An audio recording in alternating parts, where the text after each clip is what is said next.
হরে কৃষ্ণ। রাধাকৃষ্ণ শ্যামসুন্দর চ্যানেলে আপনাদের সকলকে আবারও স্বাগত জানাই। চলে এসেছি আর একটা নতুন ভিডিও নিয়ে। তো ভিডিওটি শুরু করার আগে বলছি, ভিডিওটি যদি আপনাদের ভালো লাগে তাহলে লাইক, কমেন্ট এবং সাবস্ক্রাইব করে আমাদের সঙ্গে থাকবেন। তো আজকের ভিডিওটি হলো নববিধা ভক্তি, অর্থাৎ ভক্তির যে 9টি অঙ্গ রয়েছে সেগুলো কি কি। তো এই ভিডিওর মাধ্যমে আমরা এই সম্পর্কে বিস্তারিত আলোচনা করব, অর্থাৎ জানবো। তো আপনারা তা মনোযোগ সহকারে শ্রবণ করুন। ভক্তির 9টি অঙ্গ হল শ্রবণম, কীর্তনম, স্মরণম, পাদসেবনম, অর্চনম, বন্দনম, দাস্যম, সক্ষম এবং আত্মনিবেদন। তো এখানে আসি প্রথমে শ্রবণম। তো মহারাজ পরীক্ষিত কেবল শ্রবণের মাধ্যমে, অর্থাৎ তিনি শ্রীল সুখদেবের নিকট থেকে শ্রীকৃষ্ণ মহিমা শ্রবণ করে তিনি ভগবত ধাম প্রাপ্ত হয়েছিল। তো এই বিষয়ে আমরা সবাই জানি যে মহারাজ পরীক্ষিত তার পরমায়ু ছিল মাত্র 7 দিন।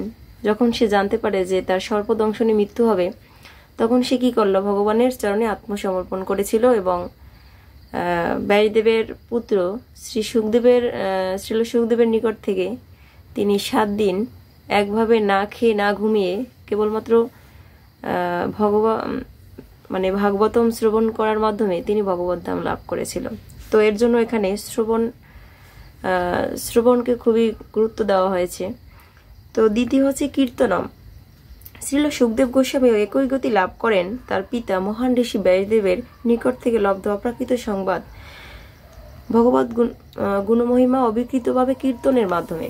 অর্থাৎ শ্রীল সুখদেবের পিতা হচ্ছে ব্যাসদেব। তো ব্যাসদেব যখন ভাগবতম তিনি লিখলেন, তো তখন তিনি চিন্তা করলেন যে এই ভাগবতম আমি কাকে দিয়ে পড়াবো। তো তখন তিনি চিন্তা করলেন যে আমার পুত্র সুখদেবের থেকে উত্তম বক্তা আর কেউ হতে পারবে না। যেহেতু এখানে সুখ কেন ব্যবহার করা হয়েছে, এখানে সুখ পাখি বলতে টিয়া পাখিকে বোঝানো হয়েছে। তো সুখদেব গোস্বামী ছিল মূলত একটা পাখি। তো পাখির কণ্ঠস্বর খুবই সুমধুর হয়, বিশেষ করে টিয়া পাখির। তো এই কারণে সুখদেব গোস্বামী চিন্তা করলো যে আমার পুত্র তো মহান ভক্ত, ও সে তাকে দিয়ে যদি আমি এই ভাগবতম পড়াই, তো তার থেকে উত্তম বক্তা আর কেউ হবে না। তো এইভাবে কীর্তনের মাধ্যমে শ্রীল সুখদেব ভগবত ধাম লাভ করেছিল।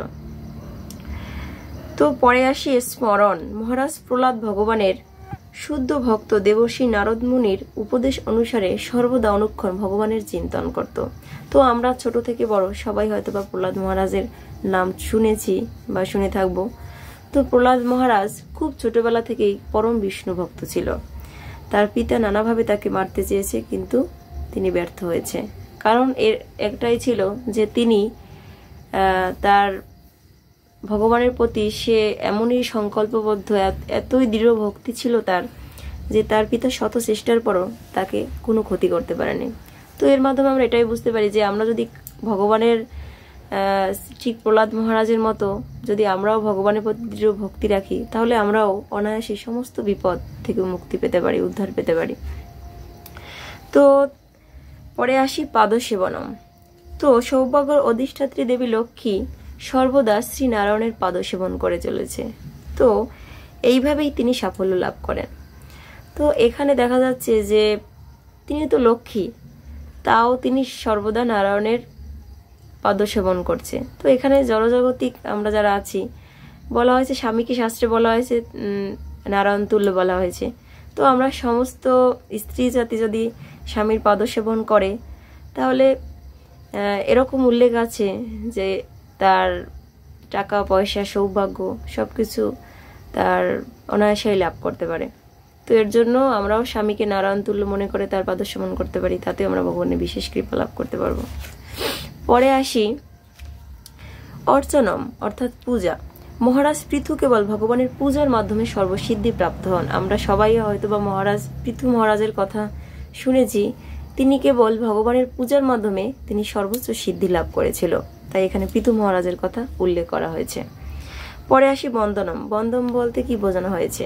বন্দনম বলতে বোঝানো হয়েছে স্তব বা গান। কেবল স্তবের দ্বারা ভগবানের বন্দনা করার মাধ্যমে অক্রূর পরম পদ প্রাপ্ত হন। অক্রূর যখন জানতে পারল যে কৃষ্ণই হচ্ছেন পরমেশ্বর ভগবান, তো তখন তিনি কি করলো, যে ভগবানের স্তব দ্বারা সর্বদা তার চিন্তন দ্বারা তিনি ভগবানকে প্রাপ্ত হয়েছিলেন। তাই এখানে অক্রূর বন্দনম শব্দটি ব্যবহৃত হয়েছে।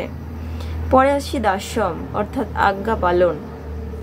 শ্রীরামচন্দ্রের সেবক মহান ভক্ত হনুমান কেবল ভগবানের আজ্ঞা পালনের মাধ্যমে পরম গতি প্রাপ্ত হন। আমরা সবাই হনুমানজির নাম শুনেছি, তাকে চিনি, বজরংবলীকে। তো তিনি এতটাই তার রাম ভক্তি, তার ভগবানের প্রতি ভক্তি সম্পর্কে হয়তো আমাদের আর বলার অপেক্ষা রাখে না যে তিনি কত বড় ভক্ত ছিলেন। তো তিনি দাসরূপে সর্বদা ভগবান শ্রীরামচন্দ্রের চরণের দাসরূপে তার সমস্ত আজ্ঞা পুঙ্খানুপুঙ্খভাবে পালনের মাধ্যমে তিনি ভগবান শ্রীরামচন্দ্রকে প্রাপ্ত হয়েছিলেন।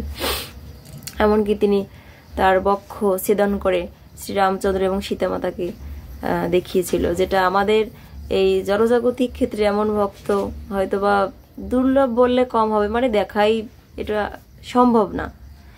পরে আসি সক্ষম। ভগবানের সঙ্গে সখ্যতা স্থাপন। সক্ষম বলতে কি বোঝানো হয়েছে, মানে সখ্যতা, বন্ধুত্ব ভাব যেটাকে বলি।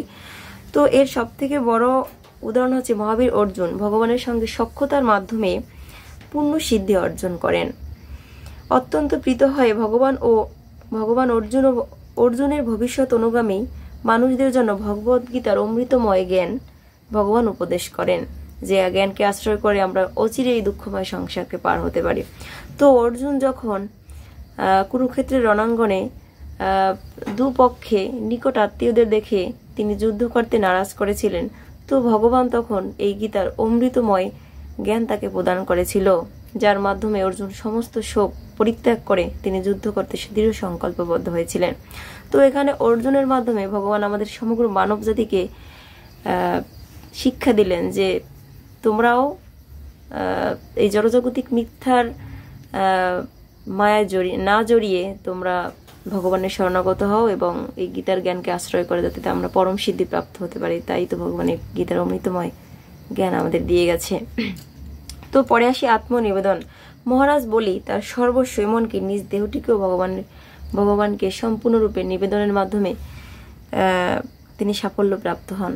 তো আমরা সবাই বলি মহারাজের কথা শুনেছি, যার কাছে ভগবান ত্রিপদভূমি প্রার্থনা করেছিলেন, কিন্তু এর মাধ্যমে তিনি বলি মহারাজকে কি করলেন, কৃপা করলেন। তো ভগবান এতটাই কৃপালু, যেহেতু ভগবানকে বাঞ্ছাকল্পতরু বলা হয়েছে, তো ভগবান এভাবে তার ভক্তদের, মহান ভক্তদের এভাবেই কৃপা করেন, যাতে করে আমরা এই দুঃখময় সমুদ্র পার হয়ে তার কৃপা এবং তার ধাম লাভ করতে পারি এবং ওই দুর্লভ মনুষ্য জন্মকে সার্থক করতে পারি। তো এখানে মহারাজ অম্বরীশ উপরোক্ত 9টি ভক্তি সাধন করতেন এবং এভাবে তিনি পরম পদ প্রাপ্ত হন। তো এখানে বলা হয়েছে যে অম্বরীশ মহারাজ, আমরা যে 9টি ভক্তির কথা বলেছি তার সবকটি তিনি তার জীবনে প্রয়োগ করেছে এবং তিনি সাধনায় সিদ্ধি লাভ করে অন্তিম ভগবানকে প্রাপ্ত হয়েছিলেন। তো আমরা জড়জাগতিক মানুষ যারা আছি তাদের বলা হয়েছে যে তোমরা সবগুলো না, তোমরা যে কোনো একটি ঠিকঠাক করে তোমরা পালন করো, তাহলে কি হবে যে আমরাও ভগবানকে লাভ করতে পারবো এবং অন্তিমে সেই ভগবানের চিন্ময় সেই দিব্য অলয় ভগবত ধামে ফিরে যেতে পারবো, ওই মনুষ্য জন্মকে সার্থক করতে পারবো। তো এই ছিল আমাদের আজকের ভিডিও। তো ভিডিওটি আপনাদের নিকট আত্মীয়দের নিকটে বেশি বেশি করে শেয়ার করুন, যাতে করে তারাও ভক্তির এই 9টি অঙ্গ সম্পর্কে বিস্তারিত জানতে পারে এবং দুর্লভ মনুষ্য জন্মকে সার্থক করতে পারে। হরে কৃষ্ণ।